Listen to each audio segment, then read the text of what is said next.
തുടർച്ചയായ ഏഴാം ദിനവും സംഘർഷഭരിതമായ പശ്ചിമേഷ്യ ഗൾഫ് മേഖല ലക്ഷ്യമിട്ടാണ് ഇറാന്റെ ആക്രമണം. Saudi Arabia, Bahrain, Kuwait, Jordan എന്നിവിടങ്ങളിലേക്ക് ഡ്രോൺ ആക്രമണം ഉണ്ടായി. ബഹ്റൈനിൽ 2 താമസ കെട്ടിടങ്ങൾക്ക് ഒരു ഹോട്ടലിനും കേടുപാട് സംഭവിച്ചു. ലബനനിലെ ഹിസ്ബുള്ള കേന്ദ്രങ്ങൾ ലക്ഷ്യമിട്ട് ഇസ്രായേലും കനത്ത ആക്രമണം നടത്തുകയാണ്. ടെഹ്റാനിലും ഇസ്രായേൽ ആക്രമണം ഉണ്ടായി. അതിനിടെ ഇറാനെ തകർക്കുമെന്ന് ട്രംപ് വീണ്ടും ഭീഷണി മുഴക്കി. കരയുദ്ധം തുടങ്ങാൻ കാത്തിരിക്കുകയാണെന്നാണ് ഇറാന്റെ മറുപടി. എസ് രഞ്ജിത്താണ് ചേരുന്നത് വിശദാംശങ്ങളുമായി ദുബായിൽ നിന്ന്. രഞ്ജിത്ത്, ഇന്നും ഒറ്റപ്പെട്ട ആക്രമണങ്ങൾ ഇറാന്റെ ഭാഗത്തുനിന്ന് ഉണ്ടാവുകയാണ്. ചിലയിടങ്ങളിൽ നാശനഷ്ടം ഉണ്ടായി എന്നുള്ള വിവരങ്ങൾ കൂടി വരുന്നു.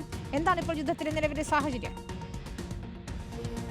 വിനീത, ഗൾഫ് മേഖലയിലെ ഇപ്പോൾ സാഹചര്യം പരിശോധിക്കുകയാണെങ്കിൽ ഇപ്പോൾ സ്ഥിതികൾ നിയന്ത്രണ വിധേയമാണ്. പക്ഷേ ഇപ്പോഴും ഗൾഫ് രാജ്യങ്ങൾക്കെതിരെ ഒറ്റപ്പെട്ട ആക്രമണം ഇറാന്റെ ഭാഗത്ത് നിന്ന് ഉണ്ടാകുന്നു എന്നതാണ് ഏറ്റവും പ്രധാനപ്പെട്ട കാര്യം.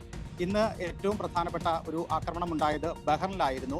ബഹ്റിനിൽ 2 താമസ കെട്ടിടങ്ങൾക്കും അതുപോലെ തന്നെ ഒരു ഹോട്ടലിനും ലക്ഷ്യമാക്കി ഇറാന്റെ ഡ്രോണുകളും മിസൈലുകളും എത്തി. ഈ കെട്ടിടങ്ങൾക്ക് നാശനഷ്ടം ഉണ്ടാവുകയും ചെയ്തു. പക്ഷേ ഈ ബഹ്റിന്റെ പ്രതിരോധ സംവിധാനങ്ങൾ ഉപയോഗിച്ച് ഈ ഡ്രോണുകളെയും അതുപോലെ തന്നെ മിസൈലുകളെയും ഒക്കെ നിർവീര്യമാക്കാൻ കഴിഞ്ഞു എന്നാണ് ബഹ്റിൻ സേന അറിയിച്ചിരിക്കുന്നത്. അതുകൊണ്ട് തന്നെ നിലവിൽ ആശങ്കപ്പെടേണ്ട ഒരു സാഹചര്യവുമില്ല.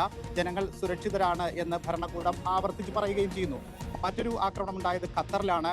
ഖത്തറിലും ഇറാന്റെ മിസൈലുകളും ഡ്രോണുകളും എത്തി. പക്ഷേ അതിനെയും ശക്തമായി പ്രതിരോധിക്കാൻ കഴിഞ്ഞുവെന്ന് ഖത്തറും അറിയിച്ചിരിക്കുകയാണ്. ഈ സുരക്ഷാ നടപടികളുടെ ഭാഗമായി ദോഹയിലെ US എംബസി സ്ഥിതി ചെയ്യുന്ന പ്രദേശങ്ങളിൽ നിന്ന് താമസക്കാരെ ഇന്നലെ തന്നെ സുരക്ഷിത കേന്ദ്രങ്ങളിലേക്ക് മാറ്റിയിട്ടുണ്ട്. കുവൈറ്റിലും സമാനമായ രീതിയിലുള്ള ഒരു ആക്രമണമുണ്ടായി. അതിനെയും പ്രതിരോധിക്കാൻ കഴിഞ്ഞുവെന്ന് കുവൈറ്റ് ഭരണകൂടവും വ്യക്തമാക്കുകയാണ്. ഇനി നമ്മൾ പശ്ചിമേഷ്യയിലെ ഒരു സാഹചര്യം പരിശോധിച്ചാൽ പശ്ചിമേഷ്യ ഇപ്പോഴും അതിരൂക്ഷമായ സംഘർഷങ്ങളിലൂടെ തന്നെയാണ് കടന്നു പോകുന്നത്. ശക്തമായ ആക്രമണമാണ് ഇസ്രായേലിന്റെയും അതുപോലെ തന്നെ US-ന്റെയും ഭാഗത്ത് നിന്ന് ഉണ്ടാവുകയും ചെയ്യുന്നത്. പക്ഷേ ഇരുകൂട്ടരും വിട്ടുവീഴ്ചയ്ക്ക് തയ്യാറല്ല എന്ന നിലപാട് സ്വീകരിക്കുന്നു. ഇറാനെ പൂർണ്ണമായും തകർക്കുമെന്ന് ഡൊണാൾഡ് ട്രംപ് പറയുമ്പോൾ കരയുദ്ധത്തിനായി കാത്തിരിക്കുന്നു എന്നാണ് ഇറാന്റെ മറുപടി.